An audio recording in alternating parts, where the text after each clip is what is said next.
Assalamualaikum warahmatullahi wabarakatuh. Allahumma sholli ala Muhammad wa ala ali sayyidina Muhammad. Asyhadu an la ilaha illallah wa asyhadu anna Muhammad Rasulullah. Mari kita bersama-sama belajar dan menyimak kajian dari beliau Habib Novel Alaidrus. Semoga bermanfaat bagi kita semua. Amin. Keluar cari rezeki juga begitu. Kalau nggak tenang, jualan di warung gitu ya. Kok ada orang lewat gitu ya. Terus ke tokonya temennya, ke warungnya temennya. Hatinya nggak tenang, dia panas. Ada orang makan di warung tetangganya, hatinya panas.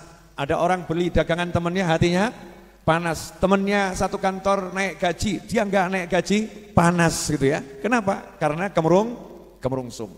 Maka yuk kita minta kepada Allah Ta'ala agar kita bisa jadi manusia yang mutmain, manusia yang betul-betul tenang pikirannya, tenang hatinya, tenang jiwanya, tenang pula langkahnya. Langkahnya tenang bagaimana? Gak kemerungsung. Repot juga ya nerjemahkannya ya. Langkahnya tenang itu enggak kemerungsung. Dicaci, dimaki, dihina, stay cool, tenang dia. Idza khatabahumul jahiluna qalu salama. Itu ciri-ciri ibadur rahman, hambanya Allah yang maha penyayang. Kalau diajak bicara sama orang-orang bodoh dengan kalimat-kalimat yang enggak jelas, dicaci, dimaki, dihina, direndahkan, dia cuman mudah-mudahan saya selamat, mudah-mudahan kamu selamat. Monggo lanjut gitu ya. Tapi kalau pribadinya yang diserang, enggak respon panas itu enggak. Tenang saja. Alhamdulillah malam hari ini mudah-mudahan malaikat sakinah kumpul di sini. Kemudian kenalan dengan kita semua. Setelah itu kita pulang malaikatnya ikut, ya malaikatnya ikut, kemudian malaikatnya jadi teman kita dimanapun kita berada, sehingga bawaannya kita itu nanti dimanapun jadinya tenang. Bu, kalau suami nggak ngasih duit, ibu tenang atau kemerungsung? Sambil dincipi yang dapat kopi, tenang atau kemerungsung bu? Kemerungsung. Saya naikkan level pertanyaan lebih tinggi. Ibu kalau dengar gosip suami ibu nikah lagi, tenang atau kemerungsung? Gosip bu, gosip. Ibu tenang atau kemerungsung? Jawabannya cukup jelas dari atas sana sambil ngelempar kopi. Kemerungsung beb ya, kemerungsung nggak tenang. Nah ini penyakit yang paling bahaya. Maka untuk menenangkan hati, menenangkan pikiran, menenangkan tubuh sudah disebutkan di Muqaddimah Kitab Arba'in An-Nawawiyah. Muqaddimah Kitab Arba'in An-Nawawiyah ini kalau dipelajari betul, maka insya Allah kita belum bahas 40 hadis udah tenang. Belum bahas satu hadis udah tenang. Kenapa? Karena Imam Nawawi dalam Muqaddimahnya telah mencurahkan pikirannya, mencurahkan hatinya, mencurahkan jiwanya, menitipkan nur ya min anwarih. Sebagian dari cahaya jiwanya dititipkan dalam muqaddimah kitab ini. Ya dititipkan. Sehingga kalau kita paham, kita dapat nurnya ini, Masya Allah.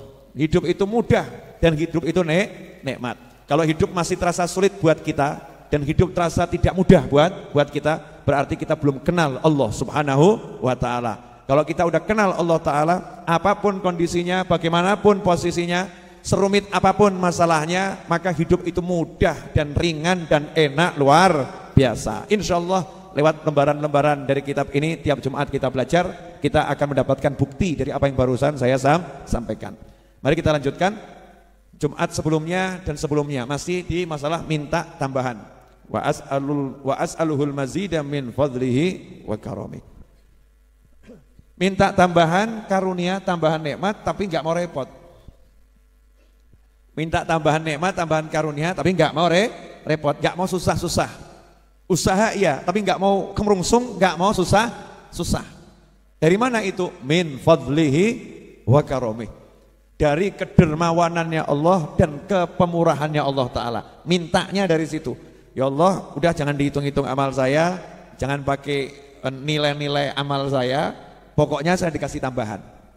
Pokoknya saya dikasih tambahan. Bu, ibu pernah enggak ngenyang barang dengan kalimat seperti ini? Pak, saya tidak mau nawar, tapi tunjukkan kemurahanmu. Pernah enggak bu? Enggak pernah ya? Saya pernah bu. Karena kan saya nggak mau nawar, jadi saya cuma ngomong harganya berapa saya bayar, tapi saya pengen melihat kemurahan Bapak. Jadi saya nanti akan ngukur Bapak ini pemurah atau biasa-biasa saja. Tunjukkan kepemurahan Bapak itu. Yang jualan bingung, iki menungso apa demi itu deh. Kalau nggak ngurangi nanti kelihatan pelit, ngurangi kakean ya rugi gitu kan ya. Terus, wah Pak mohon maaf Pak, saya cuma bisa nguranginya segini. Loh saya nggak nawar. Mau dikurangi berapa saya terima, tapi saya pengen melihat kepemurahan Bapak. Nah orang dibegitukan saja malu kok, betul kan ya? Ada rasa malu. Lah ini Allah yang maha kuasa, Allah yang maha pemurah, Allah yang maha kaya. Kita ngomong sama Allah, Gusti ya Allah, saya nggak minta hitung-hitungan karena kalau dihitung ya remuk. Dihitung ya remuk, hancur kita nih kalau dihitung ya. Saya cuma minta kasih sayangmu, dermawanmu ya Allah, maha pemurahmu tunjukkan kepada saya. Itulah caranya para wali kalau minta sama Allah Ta'ala. Caranya ilmu ngalem. Ya ngalem. Pak, ngalem itu enak enggak? Enak ya? Ngalem. Ngalem itu mesti hasilnya enak. Walaupun ditolak tetap enak. Nah, ini baru ngalem sama manusia enak. Apalagi kita ngalem sama Allah Ta'ala. Manja-manja dengan Allah Subhanahu wa Ta'ala. Itu nikmatnya luar biasa. Itu kemarin alinea pertama muqaddimah. Alhamdulillah. Malam ini kita geser naik kelas menuju alinea kedua. Ya mudah-mudahan alinea keduanya bisa selesai malam hari ini. Karena kalau tidak nanti muqaddimahnya enggak rampung-rampung. Boleh dilanjut? Tirukan saya ya. Wa asyhadu alla ilaha illallah al-wahidul qahhar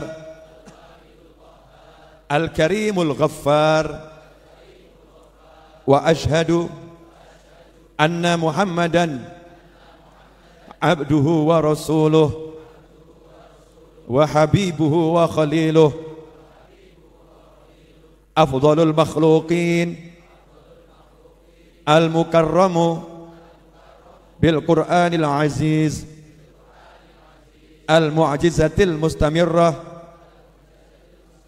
ala ta'aqubis sinin wa bis sunan al mustanirati lil mustarsyidin al makhsusu bi jawami'il kalim wa samahatid din salawatullahi wa salamuh alaihi wa ala sairin nabiyyin wal mursalin wa ali kullin wa sairis salihin. Alhamdulillah kita udah baca bersama-sama alinea yang kedua. Diawali dengan kalimat syahadat tauhid. Wa asyhadu an la ilaha illallah. Kalau kita orang masuk Islam itu syaratnya mengucapkan dua kalimat syahadat. Kalau mengucapnya cuma satu belum muslim. Ini penting untuk dibahas. Ya, ada orang kok saya yakin sama Allah, saya percaya sama Allah, tidak ada Tuhan kecuali Allah. Tapi saya nggak percaya sama Nabi Muhammad SAW. Saya mau nanya, orang yang seperti ini berarti percaya enggak sama Allah? Enggak. Kalau dia percaya sama Allah, dia pasti percaya dengan Nabi Muhammad SAW. Kenapa? Karena Allah yang mengutus Nabi Muhammad SAW. Karena Allah telah memilih Nabi Muhammad SAW sebagai kekasihnya, sebagai makhluk yang paling mulia yang diciptakan Allah Ta'ala dan seterusnya. Maka tidak ada kalimat saya percaya sama Allah tapi nggak mau percaya sama Nabi, nggak ada. Kemudian yang berikutnya, percaya sama Allah, percaya sama Nabi. Saya percaya sama Allah, saya percaya sama Nabi, tapi saya pilih-pilih ajarannya, nggak bisa. Kalau udah percaya sama Allah, percaya sama Nabi, harus meyakini dan mempercayai semua ajaran Islam. Makanya kalau ada orang satu ajaran Islam tidak diyakini, nggak dipercaya sama dia, maka dia belum jadi muslim. Saat itu juga dia keluar dari agama Islam. Contoh, saya percaya sama Allah, saya percaya sama Nabi, tapi saya nggak percaya sama sholat. Saya nggak percaya sama zakat. Saya nggak percaya sama puasa. Maka dia bukan muslim. Walaupun mengucapkan dua kalimat syahadat, irtadda min asbabil irtidad. Itu sebab-sebab yang bisa menyebabkan orang keluar dari agama Islam. Jadi Islam itu bukan sekedar dua kalimat syahadat. Walaupun kita nggak boleh menghakimi seseorang. Percuma kamu mengucapkan dua kalimat syahadat kalau nggak boleh kita bicara seperti itu. Ya. Kalau ada orang sudah mengucapkan dua kalimat syahadat, maka dia sudah masuk Islam, karena kita nggak bisa meneliti hatinya. Yang saya sebutkan tadi kalau nggak diucapkan kan itu urusan hati. Kalau orang nggak mengucapkan seperti tadi, ya sudah dia muslim. Perkara hatinya punya keyakinan A sampai Z yang tahu hanya dia dengan Allah Subhanahu wa taala. Makanya kita nggak boleh menuduh ya dan menghakimi siapapun orangnya dengan kalimat kamu telah kafir, kamu telah kufur, kamu telah musyrik dan seterusnya kecuali kalau ada perbuatannya yang menunjukkan kemusyrikan. Ya, atau ada perbuatannya yang menunjukkan dia telah keluar dari ajaran Islam dan keluar dari agama Islam. Nah, ini bahaya, gak gampang. Makanya hati-hati. Jangan suka musyrik-musyrikkan orang lain. Ya. Ini fenomena kadang ada orang begini. Jangan terlampau muji-muji Nabi Muhammad SAW. Kamu tuh jangan terlampau muji-muji Nabi, puji-puji Allah. Jangan puji-puji Nabi. Nanti kamu mengkultuskan Nabi loh. Nanti kamu mengkultuskan Nabi, puji-puji Allah. Jangan puji-puji Nabi, nanti kamu mengkultuskan Nabi. Imam Nawawi menjawab. Ya, saya akan bahas kitab ini, enggak keluar dari sini ya. Bahas kitab ini. Kalau kita lihat Imam Nawawi tadi mengucapkan 2 kalimat syahadat diawali dengan syahadat tauhid. Setelah wa asyhadu an la ilaha illallah itu masih dijelaskan Allah itu bagaimana? Al-Wahidil Qahhar. Yang maha sendiri, maha esa, Al-Qahhar, maha penakluk. Maha penakluk. Al-Karimul Ghaffar, yang maha dermawan dan maha memaafkan, mengampuni. Baru syahadat Rasul. Wa asyhadu anna Muhammadan abduhu wa rasuluh. Dan aku bersaksi bahwasanya Nabi Muhammad SAW adalah hambanya Allah dan Rasulnya Allah. Pertanyaannya, titik sampai di situ atau ada kelanjutannya? Kalimatnya tadi itu titik sampai di situ atau ada kelanjutannya? Ada kelanjutannya. Kelanjutannya pendek atau panjang? Panjang. Yang panjang itu pujian untuk Allah atau untuk Nabi? Untuk Allah. Imam Nawawi hanya mengatakan asyhadu an la ilaha illallah al-wahidil qahhar al-karimul ghaffar. Selesai. Cuman nambah 4 asma Allah. Betul ya? Cuman nambah 4 asma Allah. Apa itu? Al-wahid, al-qahhar, al-karim, al-ghaffar. Nambah 4 setelah syahadat tauhid. Tapi coba begitu syahadat Rasul bicara tentang Nabi Muhammad SAW, wa asyhadu anna Muhammadan abduhu wa rasuluh, Imam Nawawi nambahin wa habibuhu wa khaliluh, afdhalul makhluqin, al-muqarramu bil Qur'anil aziz, al-mu'jizatil mustanirati ala ta'uq bisinin, wa bisnanil mustanirati lil mustarsyidin, al-makhsusu bi jawami'il kalim wa samatiddin, salawatullahi bla bla bla sampai akhir. Paham maksud saya enggak? Artinya Imam Nawawi ngajari, kamu kalau nyebut Allah itu nyebut semakin banyak nama Allah bagus. Kamu kalau nyebut Nabi, nyebut semakin banyak keistimewaan Nabi bagus. Memang seharusnya kita kepada Allah, kepada Nabi begitu, muja-muji. Muja-muji itu ajaran Islam.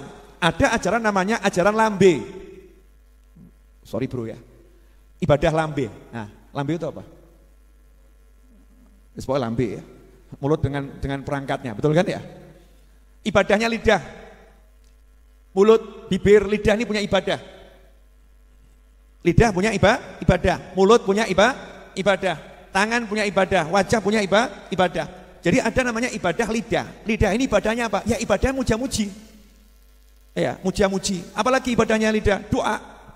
Ya doa. Apalagi zikrullah. Zikrullah, muja-muji Allah itu bagian daripada zikrullah. Contoh, saya mau nanya sama yang hadir di sini dan pemirsa di rumah, tolong jawab pertanyaan saya ya, pelan-pelan saja. Kalau ada orang bicara begini ke Habib Novel, ini adalah Habib Novel yang ganteng. Loh, misal, boleh kita sama begitu? Yang wajahnya nggak ke Arab, nggak ke Jawa, agak ke bule. Iya. Yang wajahnya teduh, menenteramkan hati. Sabar, saya lagi muji diri sendiri ini. Yang senyumnya tak menipu dan tak membuai, tapi menghilangkan segala luka dan duka. Saya nanya ini nih, ada orang muji begini, kebetulan yang dipuji sesuai kenyataan, misal gitu ya, sesuai kenyataan. Pertanyaan saya, orang ini lebay atau justru lagi melakukan apa yang diajarkan oleh Allah Ta'ala? Pertanyaan. Jawabannya kita nggak bisa lihat hatinya orang, betul ya? Niatnya, oh tuh niatnya dia mau anu tuh paling ya nilai gitu ya. Apa nilai ki Indonesia ini apa? Modus. Punya niatan ini muji-muji padahal punya maksud tertentu. Itu hati, nggak boleh kita menghakimi, menghukumi hati orang lain. Syariatnya apa? Syariatnya memang kalau ada orang punya kemuliaan, ya kamu menunjukkan kemuliaannya, kebaikannya, itu sesuatu yang bagus. Nabi bersabda dalam sebuah hadis Rasulullah, seorang mukmin itu kalau dipuji maka roba imannya akan tumbuh, dia akan semakin kokoh, dia akan semakin bagus. Nah kalau dalam rangka pujian itu membuat orang yang tadi wajahnya murah senyum jadi semakin senyum, kalau orangnya itu tadinya wajahnya teduh jadi semakin teduh, kalau orangnya itu dermawan jadi semakin dermawan, maka pujiannya ini adalah sebuah ibadah. Ibadahnya namanya muji. Sampai di sini jelas?